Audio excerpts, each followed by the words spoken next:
ওকে, practical C programming টিউটোরিয়ালে এটা অষ্টম পর্ব। তো আমরা আমাদের স্টাইল অনুযায়ী চলে যাই ওখানে, এবং রিসোর্সেস এর মধ্যে আমরা দেখতে পাচ্ছি যে কন্ডিশনাল স্ট্রাকচারিং উইথ ইফ আর এলস। ওকে, প্রথমে আমাদেরকে বুঝতে হবে যে কন্ডিশনাল স্ট্রাকচারিংটা কি অ্যাকচুয়ালি। তো আপনি এই বিষয়ে বইতে অনেক ভালো একটা রিসোর্স পাবেন যে ইফ অথবা এলস অথবা কন্ডিশনাল স্ট্রাকচারিংটা আসলে কি। আমি সিম্পলি একটা আপনাকে উদাহরণ বলবো। ধরুন আমি আপনাকে বললাম যে পানির গ্লাসটি যদি খালি থাকে তাহলে ওটাতে করে আমাকে চা দাও। অ্যাকচুয়ালি আমার পানির গ্লাসে চা খাওয়ার অনেক অভ্যাস, অনেকদিন আর কি।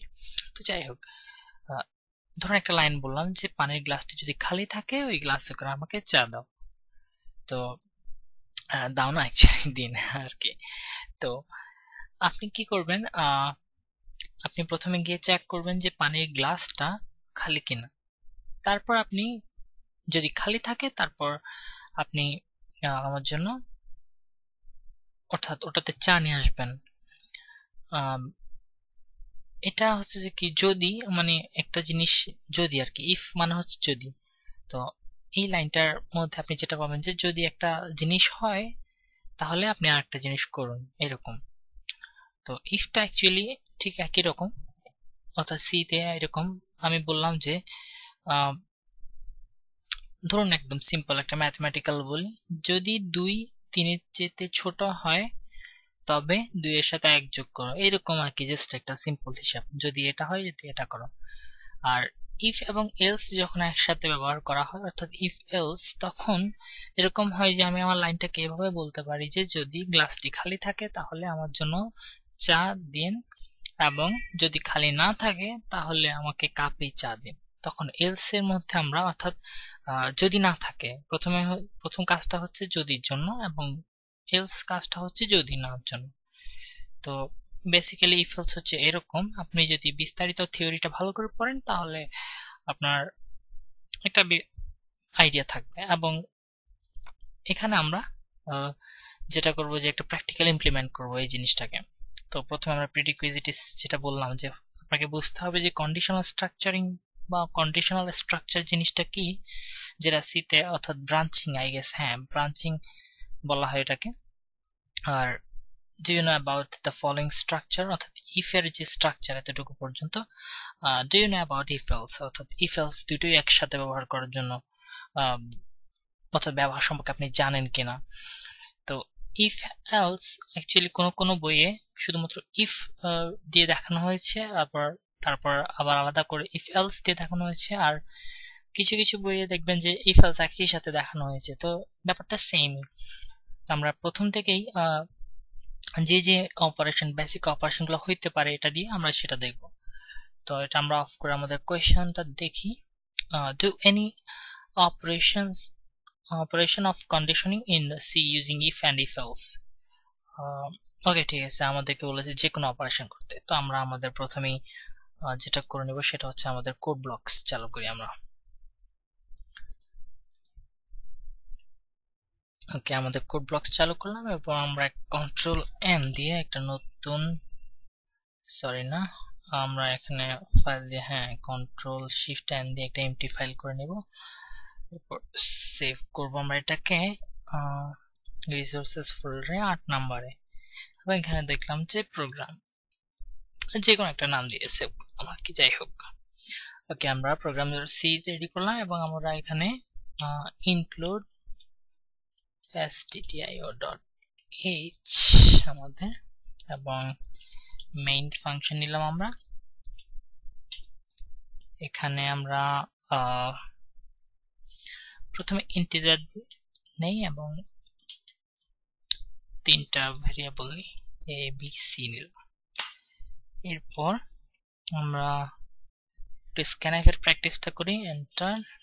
আচ্ছা, প্রথমে প্রিন্টএফ এবং কোলন দেই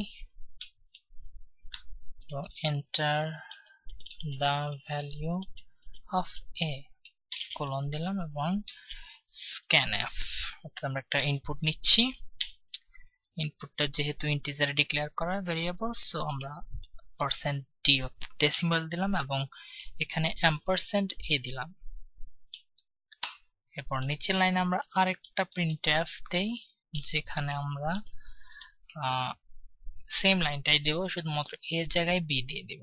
এটাও কপি করে নেই। হ্যাঁ, এটা আমরা এখানে b নিব এবং এখানে আমরা b নিব। সিম্পল। আপনি কোড ব্লকস এরকম কপি পেস্ট করতে পারেন যেখানে আপনার রিপিট হচ্ছে আপনার মনে হবে। তো আমরা প্রোগ্রামে a আর b ইনপুট নিলাম। এখন আমরা যেটা করব,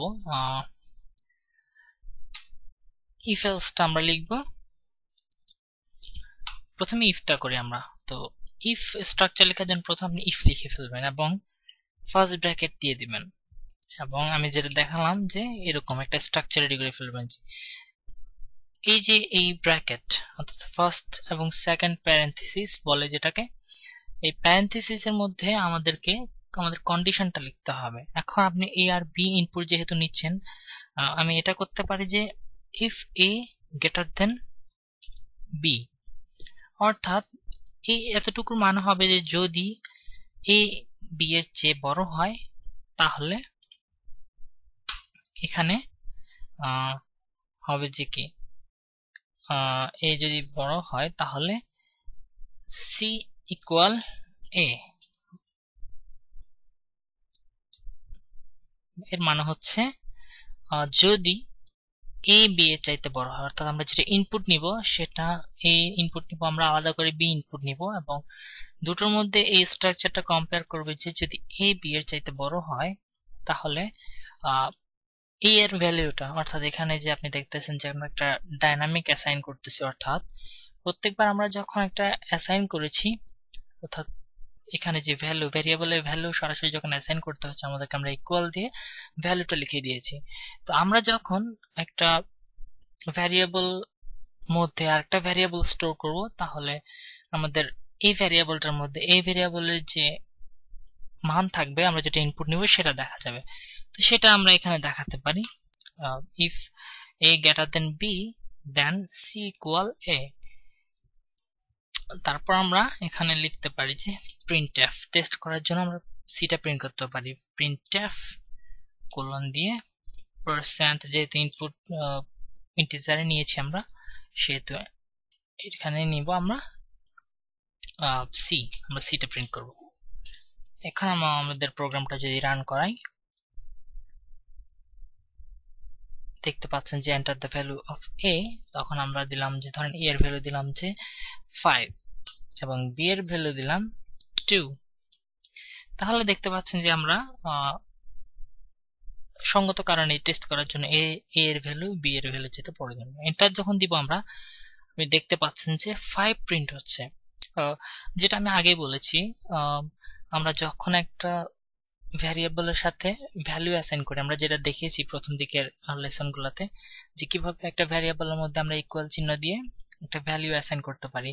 তো আমরা ঠিক একইভাবে চাইলে আমরা ভ্যালুকে ভ্যালুর মধ্যে, অর্থাৎ ভ্যারিয়েবলকে ভ্যারিয়েবলের মধ্যে নিতে পারি।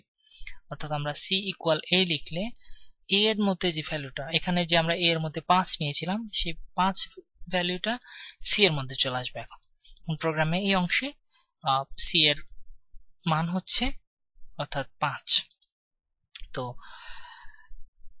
যেটা আমরা করলাম সেটা আমাদের কন্ডিশনকে ম্যাচ করেছে, অর্থাৎ ইফ আমাদের এটা a যদি b এর চাইতে বড় হয় আমরা এই কাজটা করলাম। তো এখন আপনার মাথায় স্বভাবতই আসতে পারে যে যদি না হয়, হ্যাঁ যদি না হয় তো এই জন্যই ইফ এলসটা আমার মেইনলি আলাদা করা, যে যদি হয় তো এটা প্রোগ্রামে যদি আপনি অন্যদিকে চলে যান বা অন্য কাজ শুরু করেন এখান থেকে চলবে। এখানে জাস্ট আপনাকে দুটোর মধ্যে কম্পেয়ার করতে হলে আপনি শুধুমাত্র ইফ ব্যবহার করলেই হবে। কিন্তু আপনাকে যদি এরকম করতে হয় যে যদি a b এর চাইতে বড় হয় তাহলে সিটাকে a এর মধ্যে রাখো, আর যদি b মানে a যদি এটাতে ছোট হয় অর্থাৎ এলস এলস তো একটাই হতে পারে যে এ হয় বি এর চাইতে বড় হইতে পারে, না হলে এর চাইতে ছোট হইতে পারে, সমানও হইতে পারে।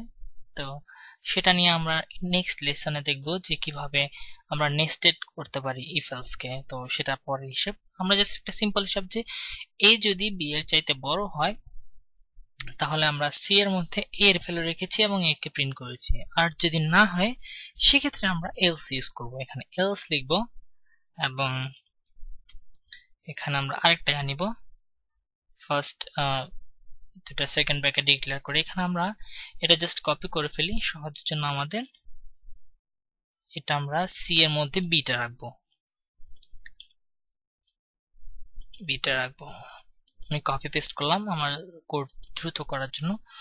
তো ব্যাপারটা হচ্ছে কি, যদি এই বি এর চাইতে বড় হয় তাহলে সি এর মধ্যে এ এর ভ্যালু স্টোর হবে এবং প্রিন্ট করে দেখাবে সি।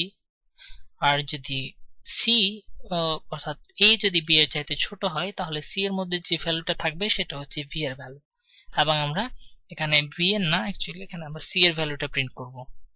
তো আমরা আমাদের প্রোগ্রামটা রান করাই, সেভ করলাম এবং আমরা রান করার পর এ এর ভ্যালু দিলাম ধরুন 2 এবং বি এর ভ্যালু দিলাম 5। দেখতে পাচ্ছেন যে আমরা ইচ্ছাকৃতভাবে দিয়েছি যেন আমরা দেখতে টেস্ট করতে পারি যে হ্যাঁ এখন আমাদের এ বি এর চাইতে ছোট, কিন্তু এখানে আমাদের কন্ডিশনে লেখা আছে যে এ গ্রেটার দেন বি, অর্থাৎ if A greater than B. তো এখানে if A greater than B হলে এটা চলবে, যদি if A greater than B না হয় তাহলে এটা চলবে। স্ট্রাকচারটা মনে রাখবেন যে এলস এর মধ্যে কিন্তু আবার কোনো প্যারেনথেসিস নেই। তো যাই হোক, আমি যেটা করতেছি যে এখন আমরা যদি এন্টার দেই তাহলে দেখতে পাবেন যে বি এর ভ্যালু হচ্ছে 5। সো বি এর ভ্যালুটা আমরা 5 নিয়েছি আমাদের প্রোগ্রামে এবং প্রিন্টের মধ্যে হয়েছে কিন্তু এই যে সি ইকুয়াল বি এবং এখানে সিটা প্রিন্ট হয়েছে। তো খুব দ্রুত বলে গেছি আমি, কিছু যদি না বুঝতে পারেন আপনি রিপিট করুন এবং অর্থাৎ ভিডিওটা রিপিট করে দেখুন, এতে করে আপনার যেটা মিসিং ছিল সেটা হয়তো আবার আপনি ধরতে পারবেন আর কি। তো পুরো ব্যাপারটা আমি আরেকবার ক্লিয়ার করি। প্রথমে আমরা তিনটা ভ্যারিয়েবল নিয়েছি, আমাদের প্রোগ্রামিং স্ট্রাকচার লিখেছি এবং তিনটা ভ্যারিয়েবল নিয়েছি এবিসি। তো প্রিন্টএফ এবং স্ক্যানএফ লিখলাম, স্ক্যানএফ এর স্টাইল যেরকম ভাবে আমরা ইনপুট নেই সেভাবে, এবং প্রিন্টএফ এর মধ্যে ভ্যালু নিলাম আবার স্ক্যান করলাম অর্থাৎ এ আর বি নিলাম, একটু সুন্দর করে সাজিয়ে নিলাম। আমরা চাইলে শুধুমাত্র দুইটা স্ক্যানএফ লিখলে পারতাম, আর এখানে আমরা সুন্দর করে সাজিয়ে নিলাম আর কি। তো প্রথমে ইফ করেছি আমরা, যদি এ গ্রেটার দেন বি হয় তবে আমরা সি ইকুয়াল এ করেছি এবং আমরা টেস্ট করে দেখেছি যে যদি এ বি এর চাইতে বড় হয় তাহলে আমাদের সি এর মধ্যে এর ভ্যালুটা স্টোর হয়েছিল এবং প্রিন্টএফ দিয়ে আমাদের সিটা প্রিন্ট হয়েছিল। আর এলস এ গিয়ে আমাদের সি ইকুয়াল বি ছিল এবং সি এর মধ্যে বি এর ভ্যালুটা স্টোর হয়েছে এবং এটা সিটা প্রিন্ট হয়েছে আর কি। খুব ইজি একটা ব্যাপার। পরবর্তী লেসন আমরা এটাকে একটু এক্সটেন্ড করব, অর্থাৎ নেস্টেড ইফ এলস যেটা, অর্থাৎ ইফ এমন তো কন্ডিশন থাকতে পারে যে এ আর বি সমানও হতে পারে, তখন আমরা কি করব, তো ব্যাপারটা নিয়ে আলোচনা করব। প্র্যাকটিস করবেন এবং কোনো কোয়েশ্চেন থাকলে আমাকেও মেইল করতে পারেন। ধন্যবাদ।